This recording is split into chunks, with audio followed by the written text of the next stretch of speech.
जमीन नहीं हो गई, जिनके पास नौकरी नहीं थी, आजादी के बाद उनके पास नौकरी नहीं आई, जिनके पास रोजगार नहीं थे उनके पास रोजगार नहीं आए, जिनके पास दो धंधे नहीं थे उनको पास दो धंधे नहीं आए, जिन पे मकान नहीं थे उन पे मकान नहीं आए, और जिनके अकाउंट में पैसे नहीं थे उनके अकाउंट में पैसे भी नहीं बढ़े।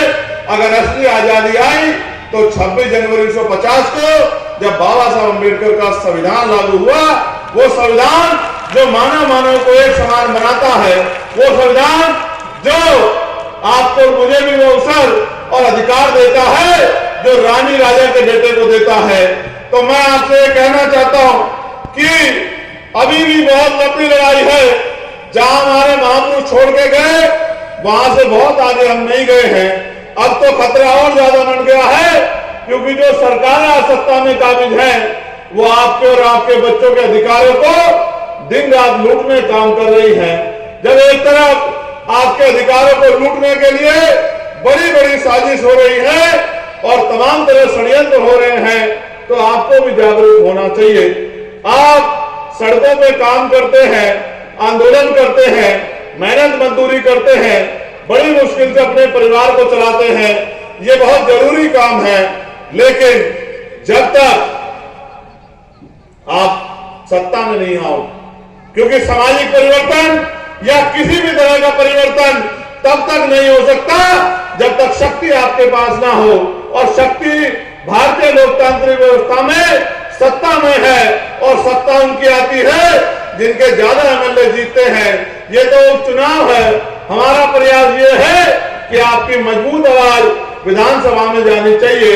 जिस तरह पार्लियामेंट में मैं आपके विषय को उठाता हूं और कोशिश करता हूं कि जो षड्यंत्र हो रहे हैं उनको बेनकाब करके आपको जागरूक करूं, कि आपको एहसास हो कि आपके बच्चों के आगे बढ़ने के रास्ते लगभग समाप्त करने की तैयारी तमाम सरकारों ने कर ली है। अगर अभी भी हम सोए रहे और चादर तान के घर में लेटे रहे तो वो दिन भी दूर नहीं कि जो बाबा साहब अम्बेडकर ने संविधान में अधिकार दिलाए थे वो भी धीरे धीरे संशोधित होकर खत्म हो जाएंगे। इसका एक उदाहरण ये है कि आज उत्तर प्रदेश में अभी कुछ दिन पहले उत्तर प्रदेश सरकार ने एक प्रेस विज्ञप्ति के जरिए ये जानकारी दी कि लगभग 27,000 स्कूल हम लोग बंद कर रहे हैं। 27,000 स्कूल, सरकारी स्कूल, इनमें बच्चे किसके पढ़ते हैं? आप और मैं बेहतर जानते हैं कि बाबा साहब अम्बेडकर ने कहा था कि शिक्षा शेरनी का वो दूध है जो पिएगा वो दहाड़ेगा। और आप ये भी जानते हैं कि शिक्षा हमारा हथियार है। 300-400 रुपए की मजदूरी करके हम गरीबी बेबसी की बेड़ियां नहीं काट सकते हैं। जब तक हम अच्छी शिक्षा लेके और अच्छा रोजगार करके सरकारी प्राइवेट नौकरी करके पैसे हमारी जेब में नहीं होंगे, तब तक हम अपने परिवार को सुख सुविधा सम्मान नहीं दिला सकते हैं। इसलिए आप महसूस करो कि इन सरकारी स्कूलों में धन्ना सेठों के बच्चे नहीं पढ़ते, पूंजीपतियों के बच्चे नहीं पढ़ते, और तो और सरकारी कर्मचारी अधिकारियों के बच्चे भी नहीं पढ़ते, नेता अभिनेताओं के बच्चे भी नहीं पढ़ते। इन स्कूलों में अगर कोई पढ़ता है तो गरीबों के बच्चे पढ़ते हैं, किसानों के बच्चे पढ़ते हैं, मेहनत कष्टों के बच्चे पढ़ते हैं, और जाति व्यवस्था के आधार पे दलित, पिछड़े और मुस्लिम समाज के, आदिवासी समाज के बच्चे पढ़ते हैं। जब आप महसूस करो सरकारी स्कूल बंद हो जाएंगे तो ये बच्चे पढ़ेंगे कहां, और जब ये पढ़ेंगे नहीं तो इनका भविष्य क्या होगा। इसलिए मुझे डर लगता है कि सरकार हमसे बात तो करती है कि हम आपको 5 किलो अनाज देंगे, सरकार ये भी कहती है चुनाव के समय गैस सिलेंडर सस्ता कर देंगे, सरकार ये भी कहती है कि बिजली का बिल माफ कर देंगे, लेकिन जो असल रास्ता बाबा साहब अम्बेडकर दिखा के गए कि भाई एजुकेशन, शिक्षा अच्छी होनी चाहिए, उस शिक्षा को बेहतर करने का कोई प्रयास सरकार के लोग नहीं करते। और तो जैसा मैंने आपको बताया उस रास्ते को खत्म करने के लिए इंतजाम तो कर रहे हैं। एक तरफ बड़े बड़े स्कूल बन गए हैं जिनमें अमीरों के बच्चे पढ़ते हैं, और एक तरफ सरकारी स्कूल है जहां गरीबों के बच्चे पढ़ते हैं। और सच ये है कि सरकारी स्कूलों की बिल्डिंग का इतना बुरा हाल है, आपके आसपास होगा कोई सरकारी स्कूल, जाकर देखना ना साफ सफाई होगी, ना फर्नीचर अच्छा होगा, ना बिल्डिंग अच्छी होगी और ना ही समय पे टीचर उपलब्ध होंगे। जितनी बच्चों की संख्या उस आधार पर भी टीचर नहीं होंगे। मैं तो अपनी आंखों से देखता हूं। अभी एक सरकारी स्कूल में गया था, मेरे लोकसभा क्षेत्र में है। मैंने टीचर से पूछा कि इस बिल्डिंग का हाल देखो, ये कभी भी गिर सकती है। उन्होंने कहा, सांसद साहब हमने सबको लिख के दे दिया, हम ही क्या कर सकते हैं।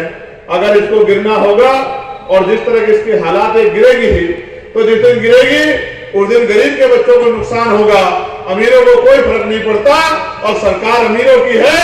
तो इसलिए मुझे आपसे कहना पड़ रहा है कि आप ही कुछ सोचो, आप ही सरकार को जगाओ कि ये गरीबों के बच्चों की जीवन से खिलवाड़ ना करे। मैं आपको इसलिए कहना चाहता हूं कि आज उत्तर प्रदेश में बिजली सोने के तारों में आती है और बिजली के दाम जहां 5-7 साल पहले 200-250 रुपए का बिल आता था, आज वहां 700-800 रुपए का बिल आता है। वहीं पर पानी के दाम भी लगातार बढ़ रहे हैं और सरकार के पास इस महंगाई को रोकने का कोई इंतजाम नहीं है। साथ साथ जैसा मैंने आपको कहा कि सामाजिक गैर बराबरी है, उसका बड़ा उदाहरण यह है कि यही भारतीय जनता पार्टी के विधायक जिनका नाम योगेश वर्मा है, उनको एक वकील ने इतना शानदार तरीके से थप्पड़ मारा कि उनको एहसास कराया कि आज भी दलित पिछड़े वर्ग को उसका सम्मान ये भारतीय जनता पार्टी के लोग नहीं करते हैं। ये उनको विधायक बनने पर भी, सांसद बनने पर भी अपमानित करने काम करते हैं और कहते हैं कानून व्यवस्था अच्छी है। इतनी अच्छी है सम्मानित साथियों कि विधायक जी को अपने ऊपर हुए इस अपमान के लिए FIR कराने में 12-15 दिन लग गए। अगर इससे ज्यादा अमीर का कुत्ता या बैल भी या बकरी भी या गाय भी या भैंस भी अगर चोरी हो जाती तो 10 मिनट में FIR दर्ज होके और वो बैल बकरी और वो कुत्ता बिल्ली मिल जाते। लेकिन विधायक जी 10-12 दिन भी एडी चोटी का जोर लगा के इस भारतीय जनता पार्टी की सरकार में अपने सम्मान की रक्षा नहीं कर पाए। इसलिए मैं आपको कहना चाहता हूं कि ये लड़ाई हम सब की है और हमें इसको लड़ना पड़ेगा। अभी ताजा उदाहरण देखिए, कोई भर्ती उत्तर प्रदेश की ऐसी नहीं है जिसका पेपर लीक ना हुआ, और पेपर लीक तो हुआ और फिर आरक्षण में भी घोटाला हुआ। चाहे यूपी पुलिस का मामला हो, चाहे 69,000 शिक्षक भर्ती का मामला हो, और 69,000 शिक्षक भर्ती में दलित पिछड़े वर्ग के बच्चों के 20,000 पद इसी योगी आदित्यनाथ जी की सरकार ने लूटने का काम किया। और मुझे आज भी याद है, आपकी ताकत से हमने इको गार्डन में आंदोलन करके उनको न्याय दिलाने का काम किया था और सरकार ने 6,800 नियुक्तियां उनको देने का काम किया था।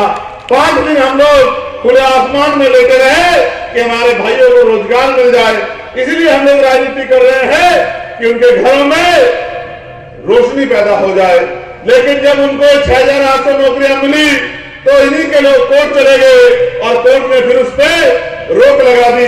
अभी फिर हाईकोर्ट ने भी आदेश कर दिया तो इन्हीं के लोग सुप्रीम कोर्ट चले गए, फिर वो नियुक्तियां झुकी तो रह गई। समस्या ये है कि यही मारते हैं और यही बचाते हैं और हमारे लोग इनको ही अपना मान के इनको वोट की ताकत देते हैं। उस पुराने बात को छोड़ो, आज की बात पे आओ। अभी लोक सेवा आयोग प्रयागराज के आगे बच्चे आंदोलन कर रहे हैं पिछले 3 दिन से। बेटियां हैं, बेटे हैं, हमारी बहनें हैं। मैं उनको सुन रहा हूं, उनकी मांग जायज है, उनकी मांग जायज है। मैं उनको सुन रहा, जाना चाहता हूं, इसलिए नहीं जा रहा हूं कि 1 मिनट लगेगी उनके मेहनत के आंदोलन को राजनीतिक आंदोलन साबित करने के लिए भारतीय मीडिया को। एक दिन लगेगी सरकार के बचाव में। ये भारतीय मीडिया जिसने अपना चरित्र बेच दिया है, ये 1 दिन में और 1 घंटे में उस आंदोलन को राजनीतिक आंदोलन साबित करके उन बच्चों की मेहनत को पीछे हटाने का काम करेगी। इसलिए मैंने कहा कि मैं आपके साथ हूं और सरकार को भी चेतावनी देता हूं कि अगर इनकी मांगों को नहीं सुना गया तो 25 तारीख से संसद चल रही है, एड़ी चोटी का जोर लगा के संसद में इनकी आवाज को उठाने का काम करेंगे और इन बच्चों को न्याय दिलाने का काम करेंगे। लेकिन समाजी साथियों देखिए, सरकार कहती है one nation one election, one nation one election, और सरकार कहती है हमने इसकी तैयारी कर रखी है। 6 महीने में अगर कोई पद रिक्त हो जाएगा, जैसे ये रिक्त हुआ था पद, यहां के विधायक एमपी बन गए, तो चुनाव होगा 6 महीने के अंदर।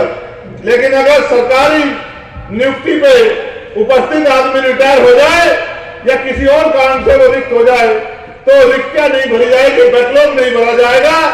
इसलिए सरकार कहती है वन नेशन वन इलेक्शन, और बच्चे कह रहे हैं जो यूपी पीसीएस के जो हमारे बच्चे हैं जिन्होंने कई साल मेहनत की है, वो कह रहे हैं कि वन डे वन शिफ्ट में एग्जाम करा दीजिए, क्योंकि अगर पेपर बटेंगे तो नंबर कटेंगे, पेपर बटेंगे तो नंबर कटेंगे। इसलिए हम ये नहीं चाहते कि 2-2 शिफ्ट में हो, और नॉर्मलाइजेशन खत्म कर दीजिए, वो मना कर रहे हैं। और सरकार के लोग जैसे किसानों को समझा रहे थे ऐसे उनको समझाने का काम कर रहे हैं। अधिकारी कर्मचारी की आपके फायदे का है, जिसके फायदे का है उसको नहीं पता क्या? अगर मेरे फायदे कोई चीज है तो मुझे नहीं पता होगा क्या? तो वो बच्चे मना कर रहे हैं कि साहब आप वन नेशन वन इलेक्शन की बात करते हो, आप पे इतने साधन संसाधन है, तो वन डे वन शिफ्ट में हमारा पेपर कराने का काम कीजिए, क्योंकि हम ये चाहते हैं कि पेपर फेयर हो और हमारे भविष्य के साथ खिलवाड़ ना हो। उनकी मांग जायज है। 2 दिन रात में जब वो बच्चियां वहां बैठती है तो मन घबराता, क्योंकि उत्तर प्रदेश के हालात, कानून व्यवस्था बहुत अच्छी नहीं है। किसी बच्ची के साथ कोई अन्याय ना हो जाए, भय पैदा होता है। भाई होने के नाते दिल में एक टीस उठती है कि आज उनके बीच में होना चाहिए था, उन सड़कों में होना चाहिए था जिन सड़कों पे हमारी बहनें और भाई बैठे हुए हैं। लेकिन सिर्फ इसी वजह से कि उनके ऊपर कोई आंच ना आए, उनके आंदोलन पे कोई सवाल ना खड़ा हो, इसलिए मन मार के रह जाता हूं। मगर मैं आपसे कहना चाहता हूं कि हम तो कोशिश कर रहे हैं कि सरकार से जवाब मांगे कि 41 सेंटर क्यों, 75 जिले हैं, क्या आपने मान लिया है कि आपके पास 41 सुरक्षित जगह है और 34 जगह पे आप पेपर भी नहीं करा सकते हो? पेपर लीक की गारंटी आप पहले दे रहे हो। ये जवाब भी हमें सरकार से लगातार मांगना पड़ रहा है कि उन बच्चों को मदद हो जाए। उसके बाद मैं पार्लियामेंट में जब रहता हूं, हर व्यक्ति की आवाज उठाने का काम करता हूं, चाहे आशा बहनों के वेतन वृद्धि का मामला, चाहे आंगनबाड़ी बहनों के वेतन वृद्धि का मामला हो, चाहे भोजन माताओं के वेतन वृद्धि का मामला हो, चाहे चौकीदार हो, ग्राम रोजगार सेवक हो, उनके वेतन वृद्धि का मामला हो, या हमारे पीआईडी के जवानों के वेतन वृद्धि का मामला हो, या हमारे होमगार्ड के जवानों के वेतन वृद्धि का मामला हो, या हमारे पुलिस के कर्मचारी जो हैं,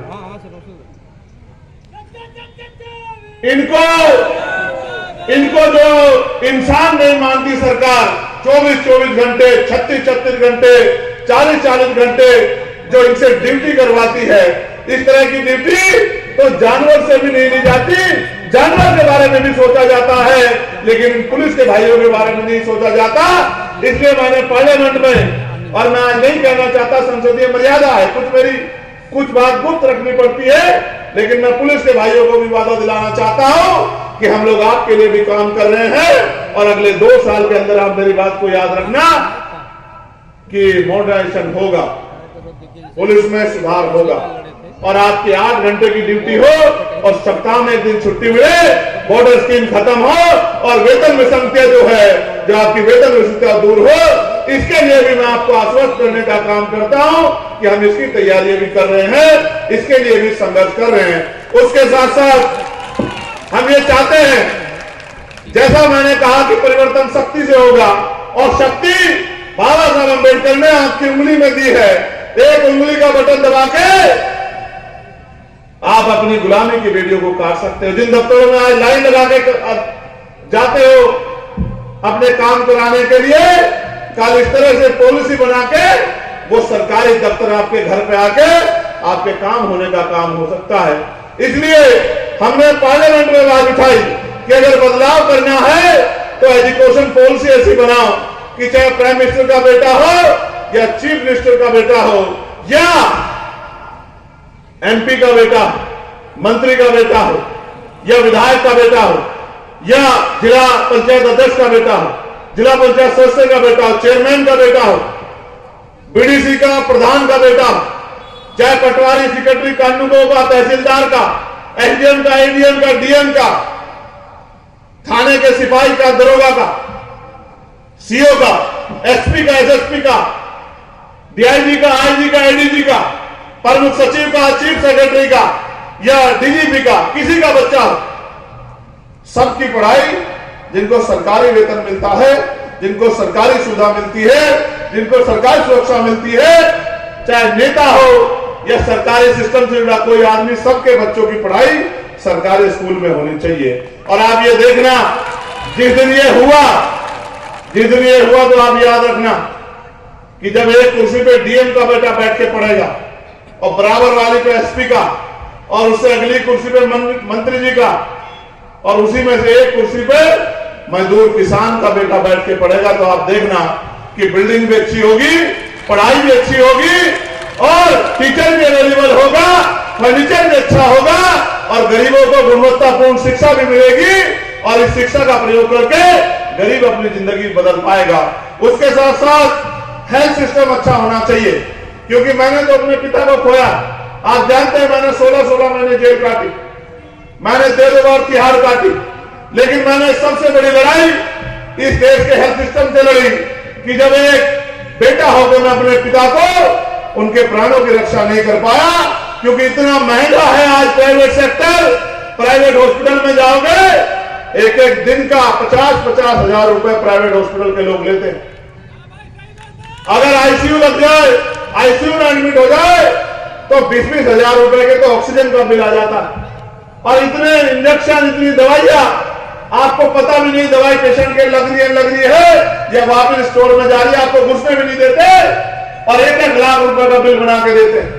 मैंने अपनी आंखों से देखा, इसलिए मैंने कहा कि हेल्थ सिस्टम में सुधार की जरूरत है। अगर गरीबों की जेब पे बोझ कम करना है वो तब होगा, जैसे मैंने बताया एजुकेशन के स्टैंडर्ड पे, कि सारे सरकारी कर्मचारी, अधिकारी और सारे राजनीतिक लोग सबका बीमार होने पे इलाज सरकारी हॉस्पिटल में होना चाहिए। जब एक बेड पर मुख्यमंत्री जी के बच्चों का इलाज होगा और दूसरे बेड पे आपके मेरे गरीब परिवार के मजदूर के बच्चे का इलाज होगा, परिवार किसी मेंबर का इलाज होगा, तो आप देखना बिल्डिंग भी अच्छी होगी, दवाइयां भी अच्छी मिलेगी, डॉक्टर भी मौजूद मिलेंगे, टेस्ट भी वहीं से होंगे और फिर कह रहा हूं लोगों की जीवन रक्षा भी होगी। अभी तो आप जाते होंगे सरकारी अस्पताल में तो वो पर्चा बना देते हैं कि दवाई बाहर से मिलेगी, मेडिकल स्टोर पे बनाते हैं, नहीं बनाते हैं, और टेस्ट लिख देते हैं कि साहब अल्ट्रासाउंड करवाना, ईसीजी करवाना, एक्सरे करवाना, बायोप्सी करवानी, कहां फलानी लैब पर चले जाओ क्योंकि वहां सेटिंग है, कमीशन बना हुआ। अब आप सोचो गरीब की जेब पे कितना डाका पड़ रहा। इस देश में कोई प्राइवेट हॉस्पिटल ऐसा नहीं होगा जिसका पर्चा 500 रुपए से कम में बनता, लेकिन क्या हर आदमी की आमदनी 500 रुपए है रोज की? इसलिए आप महसूस करके देखो 5,000 रुपए का टेस्ट कहां से कराएगा गरीब, और जब टेस्ट नहीं कराएगा और पैसे जरूरी होगा कराना और पैसे नहीं होंगे तो जमीन बेचेगा, कर्ज लेगा और उस कर्ज को उतारने में आदमी बचे ना बचे लेकिन उसके सर के बाल भी उड़ जाएंगे। इसलिए मैंने कहा कि सरकारी सिस्टम को ठीक करना पड़ेगा और सरकारी अस्पतालों में ही सरकारी नेताओं का और कर्मचारियों का इलाज होगा तो सब ठीक हो जाएगा।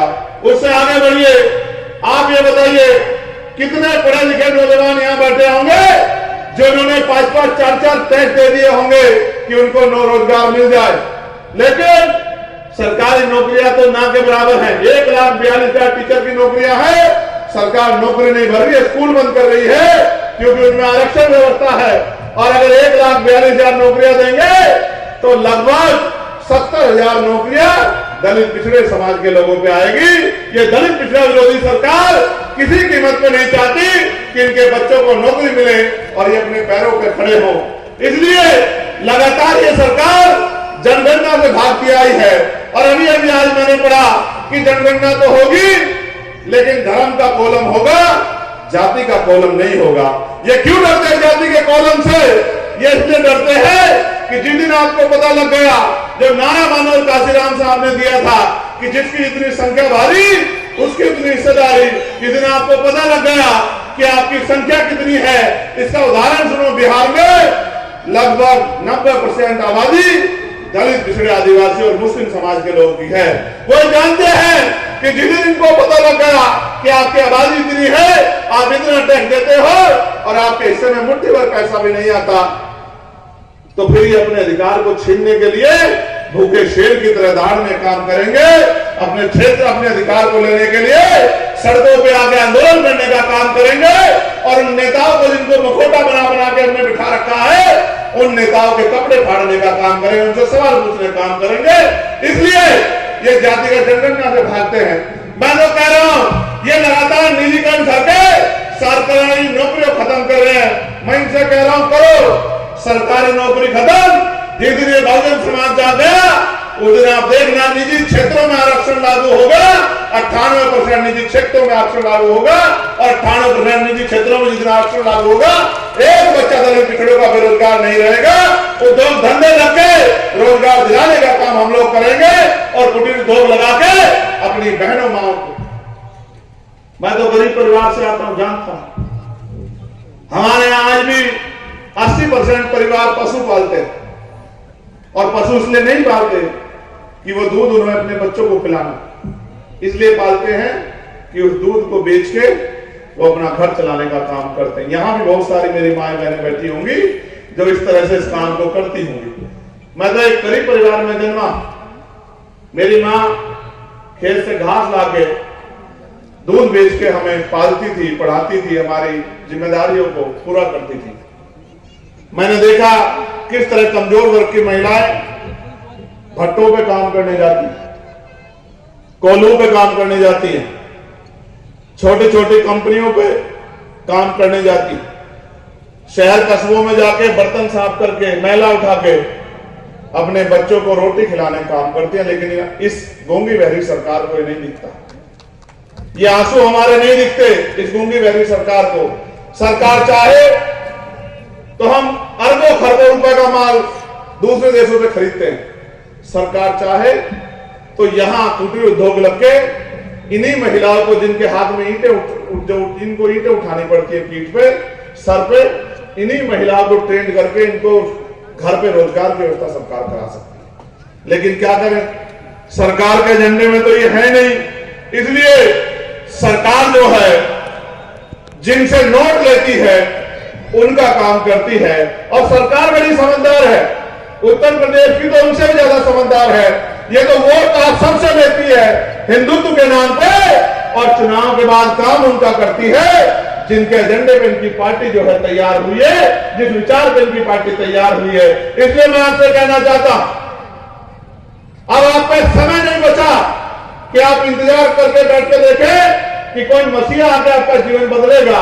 अगर आप बाबा साहब अम्बेडकर के सच्चे सिपाही हो, अगर आप समता मूलक समाज बनाना चाहते हो, अगर आप गुलामी बेबसी की बेटियां काटना चाहते हो, अगर आप इस देश में इज्जत सम्मान की जिंदगी चाहते हो, तो फिर अपनी लड़ाई अपने पैरों पर खड़े होकर लड़ो। और एक ही रास्ता है जो बाबा साहब अम्बेडकर ने दिखाया कि political power is the master की, राजनीतिक सत्ता वो चाबी है जो आपकी सारी परेशानियों का हल कर देगी और इज्जत सम्मान की जिंदगी आपको दिलाएगी। और ये वोट का अधिकार आपके पास है। 20 तारीख को वोट पड़ेगा, ये तो अच्छी बात है। पहली बार शायद लंबे समय बाद आपके यहां ऐसा हुआ होगा कि जनरल सीट पर शेड्यूल कास्ट के एक बेटे को मौका दिया गया है कि वो जाए और अपने समाज में जाके ये अपील करे कि वो उसको ताकत दें। और जिस तरह से हमारे संगठन के लोगों ने भाईचारा बनाया है, जिस तरह से किसानों की लड़ाई हो, पहलवानों की लड़ाई हो और किसी भी वर्ग की लड़ाई हो, जिस तरह से हमारी पार्टी लगातार संघर्ष करती है, मेरा विश्वास है कि 20 तारीख को अगर आपने तय किया तो वो दिन दूर नहीं कि भाई राजेश आपकी वोट की ताकत से एमएलए बन के विधानसभा में जाएंगे, और जिस दिन एमएलए बन के विधानसभा में जाएंगे उस दिन आपके हकों की लड़ाई प्रदेश के मुख्यमंत्री और प्रदेश की सरकार से आंख में आंख डाल के लड़ेंगे। जिस तरह चंद्रशेखर आजाद दिल्ली में खड़ा होकर लड़ता है, उस तरह लखनऊ में खड़े होकर लड़ेंगे और आपकी ताकत बनने का काम करेंगे, आपके छीने हुए अधिकार आपको दिलाने का काम करेंगे। इसलिए मैं आपसे अपील करता हूं कि 20 तारीख को जब आप वोट डालने जाएं तो एक एक वोट केतली का बटन दबाकर इस उम्मीद से केतली का बटन दबाएं कि हम अपनी सेवा करने का मौका अपने बेटे, अपने भाई राजेश गौतम और चंद्रशेखर आजाद और एक एक कार्यकर्ता पदाधिकारी को दे रहे हैं, जो हमारी लड़ाई लड़ने का काम करेगा और हमारे बच्चों के भविष्य को संवारने का काम करेगा। आप यहां पहुंचे और लंबे समय तक आपने यहां इंतजार किया। मैं आपका धन्यवाद करता हूं और आपसे अपील करता हूं, जिस तरह हमेशा आप मेरे साथ खड़े रहे, इसी तरह इस बार भी आप मेरे साथ खड़े रहोगे और मुझे ताकत देने का काम करोगे और वोट की चोट से इस गुंडागर्दी करने वाली सरकार को सबक सिखाने का काम करोगे। बहुत बहुत धन्यवाद। जय हिंद, जय भारत, जय संविधान, जय मंडल, जय जोहार, जय जवान, जय किसान। और मैं अपने प्रदेश